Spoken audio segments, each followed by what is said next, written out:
It all began with a knock on the door. Quiet, hesitant, like someone afraid to be heard. When Ethan opened it, no one was there. Only a small package wrapped in old brown paper resting on the doormat. Inside, he found a mirror. Oval-shaped, framed with dark, polished wood. No note. No sender. Just a faint engraving on the back. To help you remember. Ethan placed the mirror on the table beside his bed. He lived alone. One of those quiet men who worked late, spoke little, and avoided his reflection. Every morning, he left for work before sunrise, and every night he returned to silence.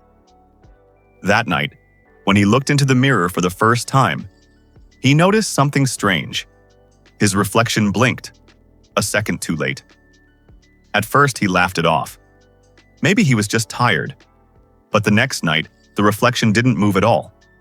It stood still, staring back, even as Ethan tilted his head or raised his hand. And then it smiled. Slowly. Unnaturally. A smile that Ethan knew he wasn't making.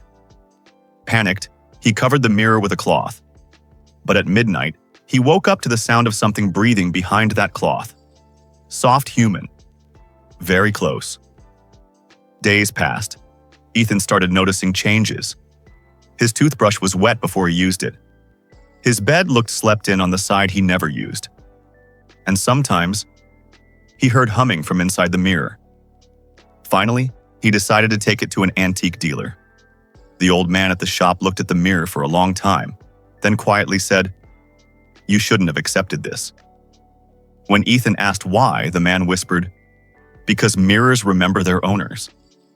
This one already has one back home. Ethan tried to find out who sent it. He searched old records, receipts, everything. But then he stumbled upon something impossible, a photograph in an old newspaper article. The man in the photo looked exactly like him. But the date was 1964. The article headline read, "Local painter found dead in his studio, mirror missing." And the name beneath it was Ethan Vale. That night, the mirror was uncovered.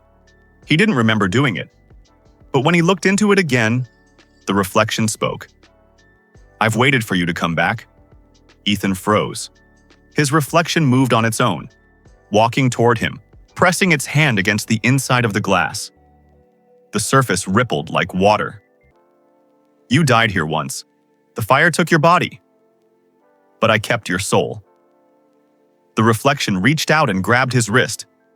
The glass shattered inward, pulling him through. He screamed. But no sound came. When it stopped, Ethan was standing inside the mirror. He looked around. The room looked the same, but lifeless, gray, and cold. On the other side of the glass stood his reflection, smiling, alive. "Thank you for coming back," it said, stepping away from the mirror, now free. Ethan banged on the glass, shouting for help, but no one could hear him. Outside, his reflection, now real, put on his jacket, picked up the package, and walked out the door. Days later, the same mirror appeared at a new doorstep, wrapped in brown paper. Same words carved on the back, "To help you remember." And somewhere inside the mirror, Ethan watched, silently screaming, as another man's reflection began to blink a second too late. We spend our lives afraid of what we might see in the mirror. But the real fear begins when the mirror starts seeing us.